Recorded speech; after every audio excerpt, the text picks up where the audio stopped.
The morning alarm chimed across Colony Station Kepler-4 for 2B, as thousands of beings from dozens of worlds began their daily routines. In the premium residential sector, the soft hum of artificial gravity generators mixed with the distant sounds of families preparing for another day among the stars. Mira's blue-tinged fingers tapped impatiently against her datapad as she stood outside Quarters 7 Alpha, her silver eyes narrowing with each sound that emerged from within. The melodic notes of a stringed instrument drifted through the reinforced walls, followed by the gentle laughter of children and the quiet conversation of their parents in that strange earth language. As housing coordinator for the station's most exclusive sector, Mira took pride in maintaining what she considered proper standards. Her own quarters, befitting her status as an Altarian of noble lineage, were pristine and silent. The blue-skinned Altarians had been among the first species to achieve faster-than-light travel, and their advanced civilization had been exploring the galaxy for over 3 millennia before humans had even discovered fire.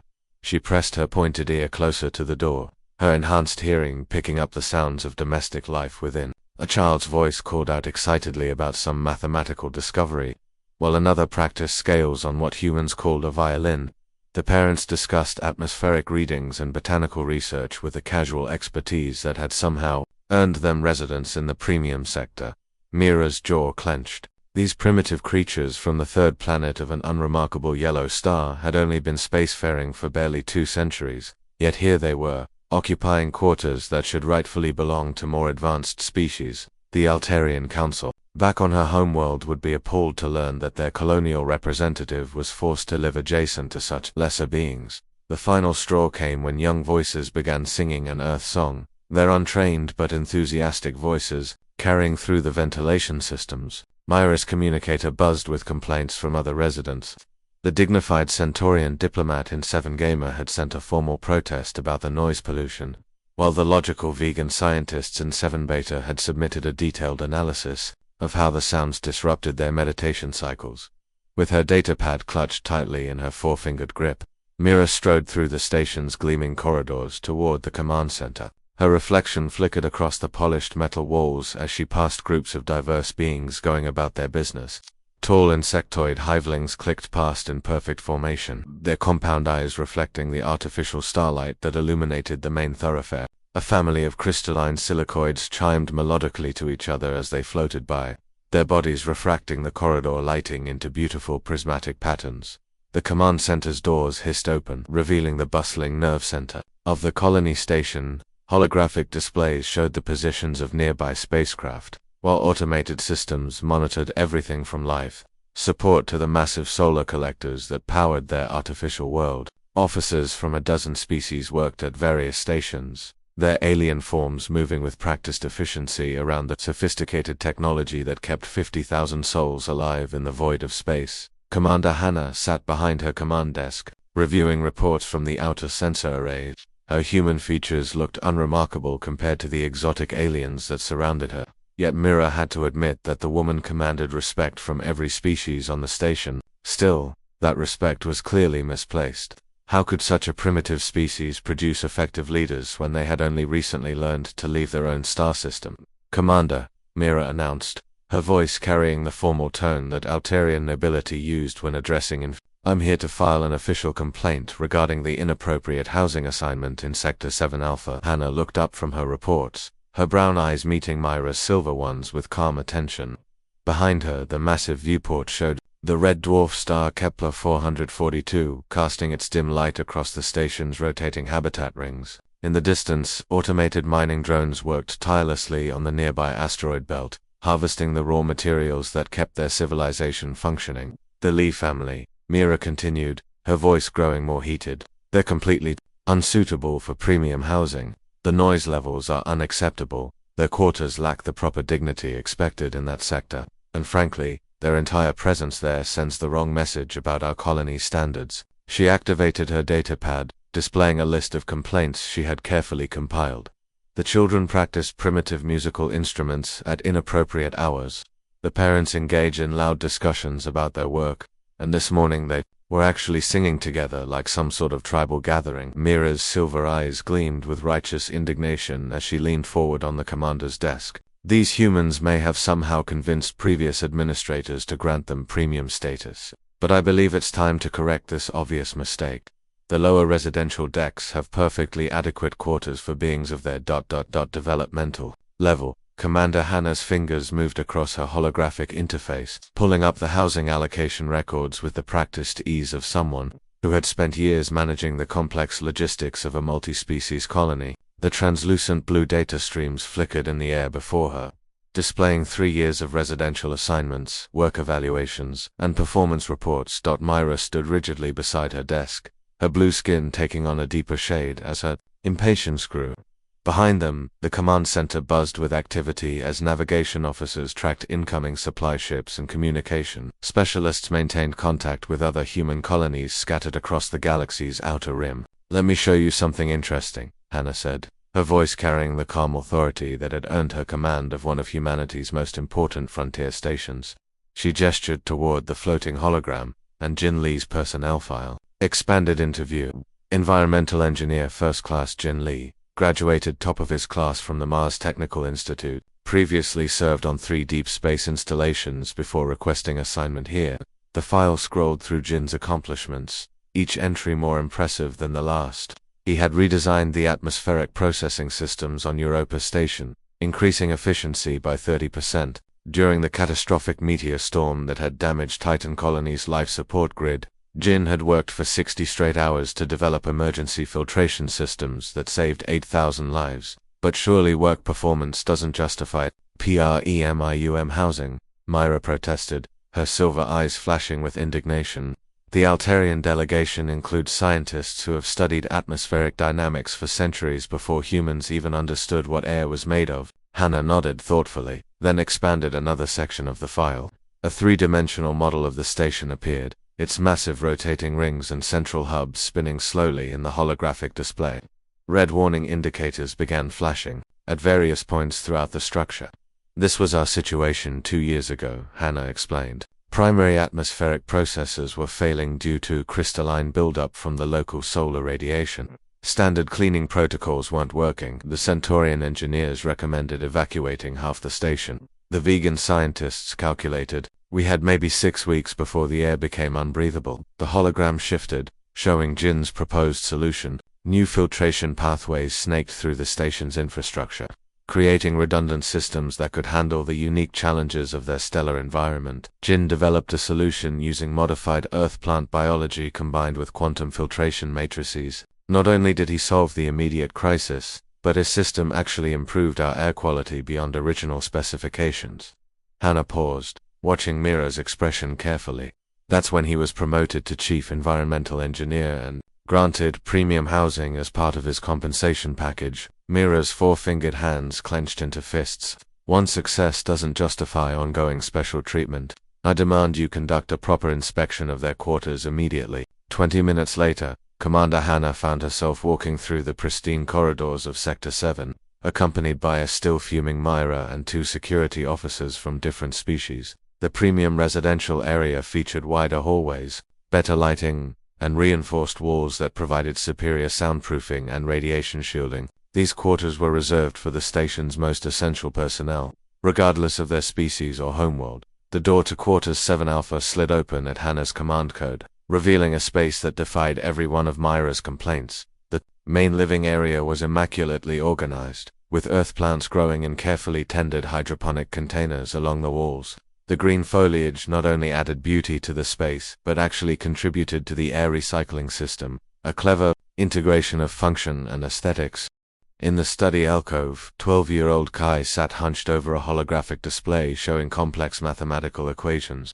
His dark eyes tracked the floating symbols as he worked through problems that would challenge university students on most worlds. The quantum mathematics he was studying dealt with the theoretical frameworks behind faster-than-light travel, concepts that had taken most species centuries to master.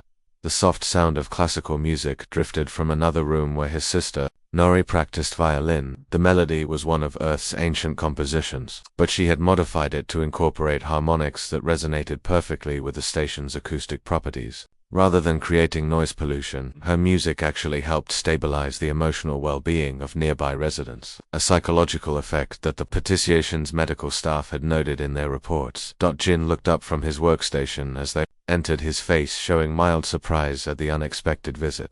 Before him, holographic displays showed real-time atmospheric readings from every section of the station.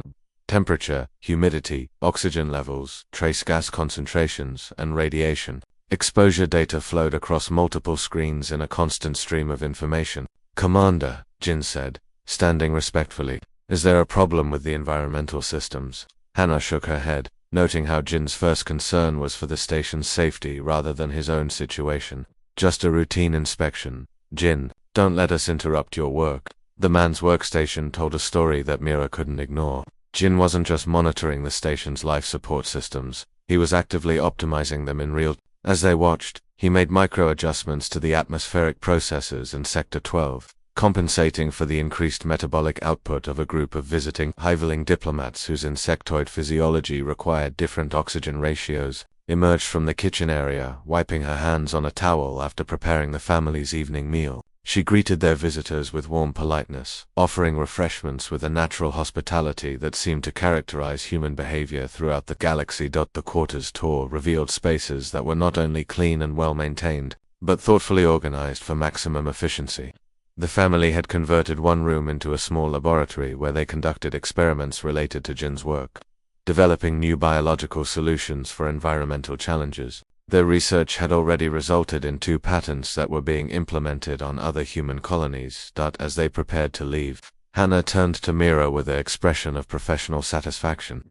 "I see no violations of housing regulations. Here, in fact, these quarters serve as an excellent example of how premium residential space should be maintained. The Lee family's presence in this sector is completely justified by Jin's essential role in keeping all 50,000 of us alive." The defeat in Commander Hannah's office only fueled Myra's determination. That evening, she stood in the communal recreation area of Sector 5, her silver eyes scanning the diverse crowd of alien residents who had gathered for their weekly social hour.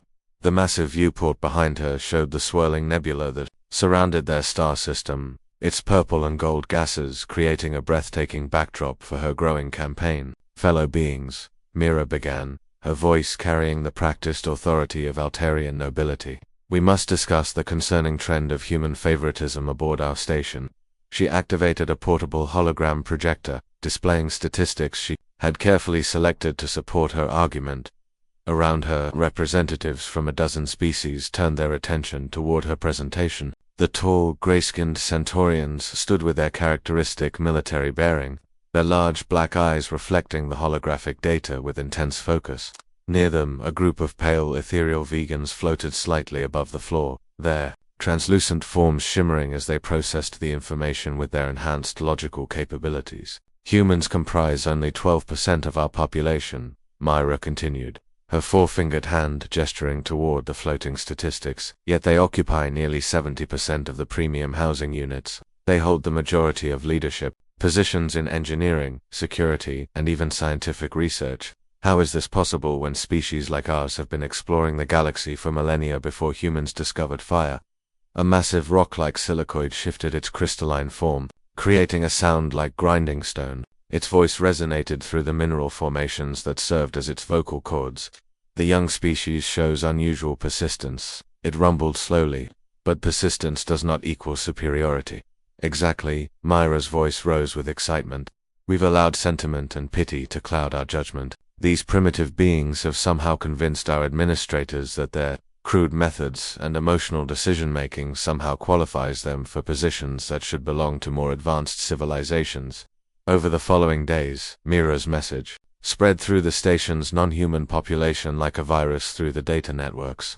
She held private meetings in maintenance corridors and unused storage bays, always careful to avoid the areas monitored by station security. Her words found eager listeners among species who had harbored their own resentments about human success. The Centaurian military-attached Tech became one of her most vocal supporters. His species had conquered dozens of star systems through superior tactics and technology, yet somehow humans had earned positions of authority through what he saw as mere luck and stubbornness. During the Rigel conflict, Zek told a gathering of fellow Centaurians, his voice carrying the clipped precision of a career soldier. Human forces held their positions against impossible odds not through superior strategy, but through sheer refusal to accept defeat. They call it courage, but I call it ignorance of proper tactical doctrine.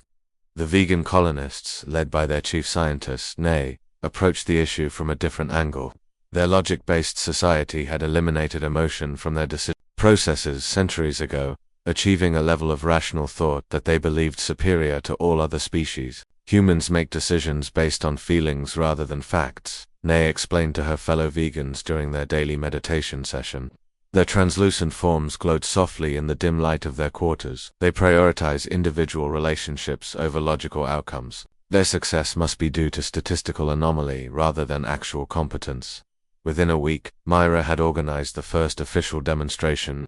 She filed the proper permits with station administration, carefully framing the protest as a peaceful expression of residential concerns. 23 non-human residents gathered in the corridor outside Quarters 7 Alpha, carrying signs written in multiple alien languages demanding equal housing rights and merit-based assignments. The protesters maintained their vigil in shifts, ensuring that the Lee family faced a constant reminder of their unwelcome status. Centaurian guards stood at attention in their military formations, while vegan scientists floated nearby taking detailed notes on human behavioral responses. The rock-like silicoids positioned themselves like living barriers, their massive forms blocking portions of the corridor. Inside their quarters, the Lee family tried to maintain their normal routine. Yuna continued her botanical research, developing new food production methods that could feed the station's diverse population.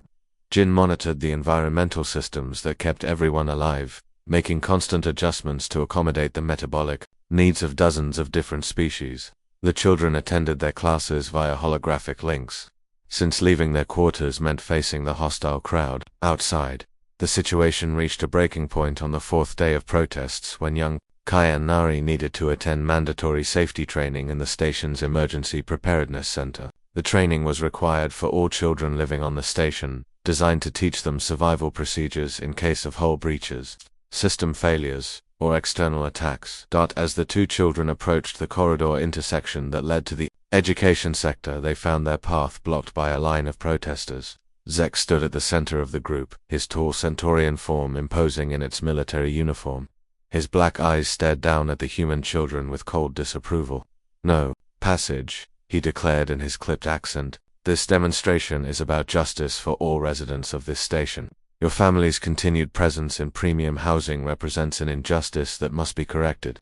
12-year-old Kai looked up at the alien soldier with confusion and growing fear. His sister Nari pressed closer to his side, her violin case clutched tightly in her small hands. Behind the Centaurians, other protesters watched with various expressions of hostility or indifference. "We just need to get to safety, class," Kai said quietly, his voice barely audible above the low murmur of alien conversations. "We're not bothering anyone.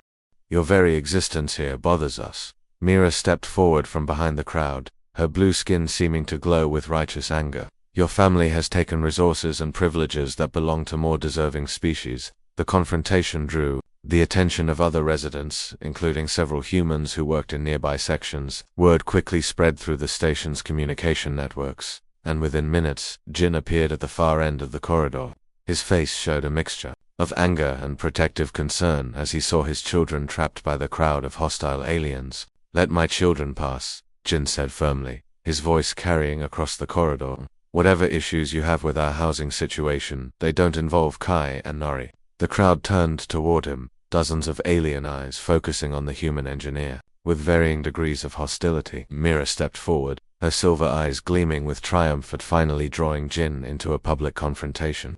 "Your entire family represents the problem," she declared loudly enough for everyone to hear. "Humans receiving special treatment, taking opportunities from more qualified beings, disrupting the natural order of galactic civilization." Jin walked steadily forward until he stood between the protesters and his children. His expression remained calm despite the obvious tension in his shoulders. "We've done nothing wrong," he said clearly, his words carrying to every being in the corridor. "We're just trying to live here like everyone else. My children deserve the same right to education and safety as any other kids on this station." The confrontation had escalated beyond housing complaints into something much more dangerous. a challenge to the very principles that held their diverse community together among the stars. The station council chamber buzzed with tension as representatives from every major species aboard Kepler-4 to be gathered for an emergency session. The circular room featured specialized seating designed to accommodate the diverse physiologies of its members. From the floating platforms used by the gaseous nebula beings to the heated stone pedestals preferred by the silicon-based crystal lines. Myra sat rigidly in her designated chair, her blue skin gleaming under the chamber's artificial lighting. She had spent 3 days preparing for this moment, compiling data and building support among the non-human delegates. Around her, the atmosphere crackled with anticipation as beings from across the galaxy prepared to address what she had termed the human problem.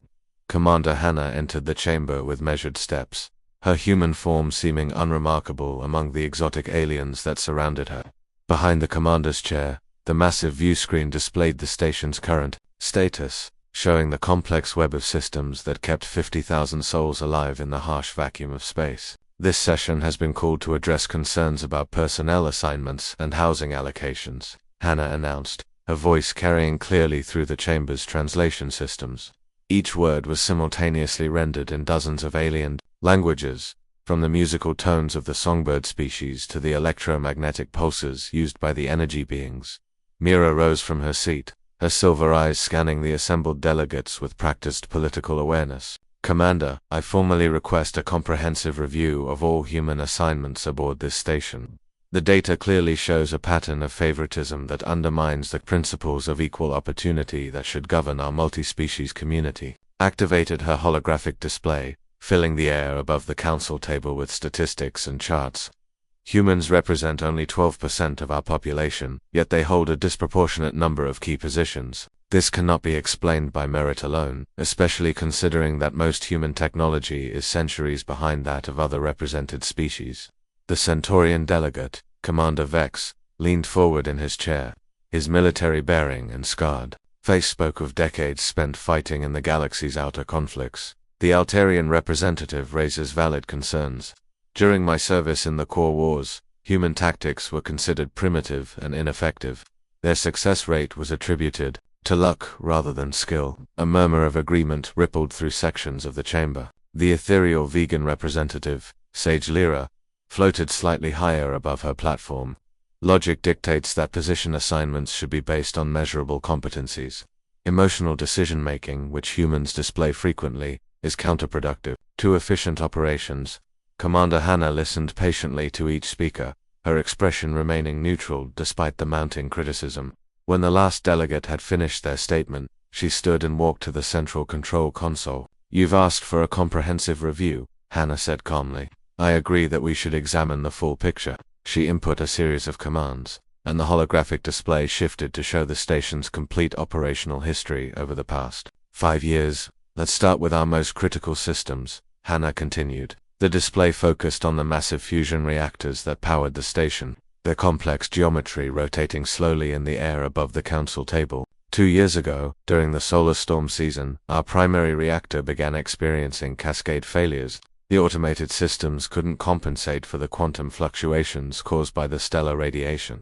The hologram showed the reactor's internal structure, with red warning indicators spreading like a disease throughout its components. Temperature readings climbed toward critical levels, while radiation containment fields fluctuated dangerously. Our Centaurian engineers recommended immediate shutdown and evacuation of half the station, Hannah explained. The vegan scientists calculated that repairs would take 6 months, assuming we could obtain replacement parts from the core worlds. The Altarian technical staff suggested abandoning the station entirely and relocating to a safer system. Myra shifted uncomfortably in her seat as the data contradicted her narrative. Around the chamber, other delegates began to pay closer attention to the commander's presentation. Engineer Tay volunteered to attempt repairs while the reactor remained online, Hannah continued. The display showed security footage of a human figure in a radiation suit working frantically inside the reactor chamber for 72 straight hours. While radiation levels climbed beyond safe limits, Tay crawled through maintenance tunnels that were too narrow for most other species. The footage was mesmerizing and terrifying. Tay moved through spaces barely wide enough for a human body, his suit's radiation sensors screaming warnings that he ignored. His hands worked with desperate precision, replacing components and rerouting power conduits while the reactor threatened to explode around him. No other species volunteered for this assignment, Hannah said quietly. The radiation levels would have killed most beings within minutes. Tay's human physiology, combined with his refusal to accept failure, saved this station and everyone aboard it. The chamber fell silent as the implications sank in. The crystalline delegate, whose rock-like form had remained motionless throughout the discussion, finally spoke in its grinding, mineral voice. The young species displays unusual resistance to environmental hazards. Hannah nodded and shifted the display to show the station's agricultural sector. 8 months ago, raiders from the Void Syndicate infiltrated our hydroponics bays. They introduced bioweapons designed to destroy our food production systems, hoping to force us to abandon our position in this strategically important system. The hologram showed the devastating effects of the attack. Plants withered and died across multiple growing chambers, while automated systems struggled to contain the spreading contamination. Food stores dwindled rapidly as the station's 50,000 residents faced the prospect of starvation. Our vegan botanists, despite their advanced knowledge of plant biology, were unable to develop a counteragent in time, Hannah continued. The logical solution was to request emergency food supplies from the nearest core world, a journey that would take 3 months. The display shifted to show a human woman working frantically in a makeshift laboratory. So-young surrounded herself with samples from dozens of different earth plants, mixing compounds and testing solutions with equipment that looked primitive compared to the advanced bioanalyzers used by other species. So-young used what she called ancient earth farming techniques, Hannah explained. She introduced beneficial bacteria and fungi that her ancestors had used for thousands of years. While other species focused on high-tech solutions, she went back to the basics of biological symbiosis. The results were remarkable. Plants began recovering in chambers where So-young had applied her treatments. The bioweapons designed by advanced alien raiders were defeated by microorganisms that had evolved alongside human agriculture for millennia. Her solution not only saved our food supply, but actually improved crop yields beyond pre-attack levels, Hannah added. We now use her techniques throughout the agricultural sector. The commander paused, letting the data speak for itself before continuing. I could show you dozens of similar examples. When our communication array was damaged by asteroid impacts, human technician Min worked for 5 days straight in vacuum conditions to restore contact with the outside galaxy. When the artificial gravity generators in Sector 3 failed, human engineer Day jury-rigged a replacement system using spare parts that other species had declared unusable. Mira's silver eyes darted around the chamber, noting the changing expressions on alien faces. The narrative she had carefully constructed was crumbling under the weight of documented evidence. Every species here has value, Commander Hannah announced, her voice carrying the authority of someone who had seen humans and aliens work together in the face of impossible odds. The Altarians bring artistic vision and cultural depth. The provide military expertise and strategic thinking. The vegans offer logical analysis and scientific method. The crystallines contribute geological knowledge and structural engineering. She paused, her eyes meeting those of every delegate in the chamber. But humans have consistently shown something unique among all the species I've encountered in my years of service. When faced with situations that logic declares impossible, when the odds are so overwhelming that any rational being would surrender, humans simply refuse to give up. The chamber remained silent as beings from across the galaxy processed this revelation about the seemingly primitive species that had somehow earned positions of responsibility far beyond their apparent capabilities. The attack came without warning. On a Tuesday morning when most of the station's residents were beginning their daily routines, proximity alarms shrieked through the corridors as massive shapes emerged from the swirling nebula that surrounded their star system. The Void Syndicate had returned, this time with a full battle fleet intent on claiming Kepler-4 for their criminal empire. Commander Hannah's voice echoed through the station's communication systems as emergency lights bathed every corridor in pulsing red. All residents proceed immediately to designated safe zones. This is not a drill.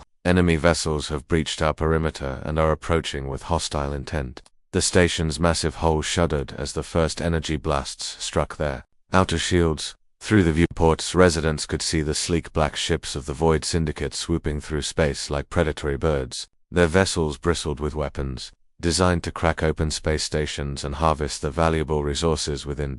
In the premium residential sectors, Panic erupted as beings from dozens of species scrambled toward the reinforced safe zones deep within the station's core. The Centaurian military families moved with disciplined precision, while the ethereal vegans floated rapidly through the corridors, their translucent forms shimmering with fear. The massive crystalline beings moved more slowly, their rock bodies unable to match the speed of more agile species. Mira found herself swept along with the crowd, her blue skin pale with terror as explosions rocked the station around them. She had never experienced combat before, and the reality of potential death filled her with a primal fear that her advanced Altarian intellect couldn't overcome. But as she rushed through the corridors, something strange began to happen. While aliens of every species fled toward safety, the humans were moving in the opposite direction.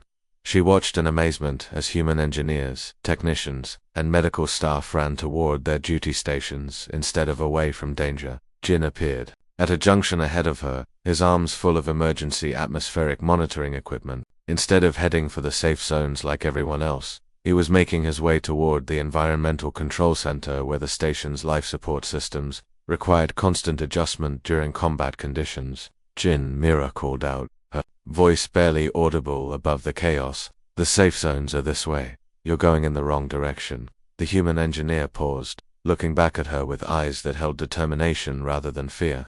Someone needs to keep the air flowing, he said simply. If the life support systems fail during the battle, it won't matter how safe those zones are. Before Myra could respond, another massive impact shook the station. Sparks flew from damaged power conduits as emergency barriers began sealing off. Sections that had lost atmosphere through the transparent aluminum windows. She could see the enemy ships closing in for another attack run. In the engineering sections, Tay was already at work maintaining the defensive shields that protected them from the pirates' weapons. The shield generators were never designed to withstand this level of sustained bombardment, and keeping them operational required constant manual adjustments that the automated systems couldn't handle. Sweat poured down Tay's face as he crawled through maintenance shafts filled with superheated plasma conduits. Each time the shields took a direct hit, feedback surges threatened to overload the entire system. Most engineers would have evacuated after the first serious fluctuation. But Tay remained at his post, making split-second decisions that kept the protective barriers intact. The medical bay had become a scene of controlled chaos as casualties began arriving from the damaged outer sections. Dr. Wu moved between treatment beds with practiced efficiency, her hands working quickly to stabilize patients from half a dozen different species. She treated wounded Centaurian soldiers alongside injured vegan civilians, adapting her techniques to accommodate the diverse physiologies of her patients. The battle raged for 3 hours, with the Void Syndicate ships launching wave after wave of attacks against the station's defenses. Their strategy was simple but effective: overwhelm the defensive systems through sheer firepower, then board the station and claim its valuable resources and strategic position. During the heaviest bombardment, a section of the outer hull in Sector 7 suffered a catastrophic breach. The explosion sent debris flying through the premium residential area, and several aliens who had been slow to reach the safe zones found themselves trapped in collapsing corridors. Myra was among those caught in the destruction. A falling beam had pinned her leg, and toxic gases from damaged systems were beginning to fill the air around her. Her sophisticated Altarian physiology, so superior in normal conditions, was helpless against the immediate threat of suffocation and crushing injury. Through the smoke and chaos, a figure appeared. Yuna had left the relative safety of the emergency shelters to search for anyone who might need help. She found Myra trapped beneath the debris and immediately began working to free her, using improvised tools and her own strength to lift the heavy metal beam. "Why are you helping me?" Mira gasped as Yuna dragged her toward safety. "I tried to have your family removed from the station. I organized protests against you. I hate what you represent." Yuna's response was simple and direct: "Because you're hurt, and I can help." She didn't waste time on explanations or moral lectures. She simply did what needed to be done, carrying the injured Altarian through the dangerous corridors toward the medical bay. The pirates' final assault came as their ships formed up for a coordinated attack on the station's central hub. But by then, the human crew members had managed to adapt the defensive systems in ways that surprised even themselves. Jin had rerouted life support power to boost the shield generators. Tay had modified the weapon targeting systems to track multiple targets simultaneously. Dr. Wu had organized medical teams from every species to treat casualties more efficiently. When the Void Syndicate ships finally retreated, leaving the station, damaged but intact, the aftermath revealed the true cost of the battle. Dozens of beings had been injured, sections of the station would require months of repairs, and the psychological impact of the attack would linger for years. But something had changed during those 3 hours of combat. The artificial divisions between species seemed less important when everyone had faced the same threat together. The humans who had stayed at their posts during the battle were no longer seen as primitive upstarts receiving undeserved privileges. Mira found herself in the Lee family quarters, not as a housing coordinator filing complaints, but as a patient recovering from her injuries. Yuna had insisted on caring for her personally, changing her bandages and monitoring her healing progress with the same attention she would give to any family member. Young Kai sat beside her bed, offering her small sips of his personal water, rationed during the hours when the station's recycling systems were still being repaired. His sister Nari played soft music on her violin, creating a peaceful atmosphere that helped promote healing among patients of every species. "I was wrong," Mira whispered one evening as Yuna checked her injuries. Her silver eyes reflected a new understanding that went beyond species loyalty or cultural superiority. "I thought strength meant being superior to others, proving that your species deserved more than everyone else."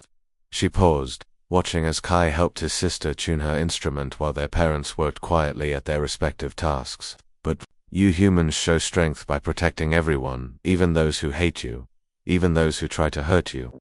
The formal housing complaint was withdrawn the next day. Myra stood before Commander Hannah's desk, her official documents scattered across the surface as she tore them into small pieces. Around the station, other changes were taking place as well.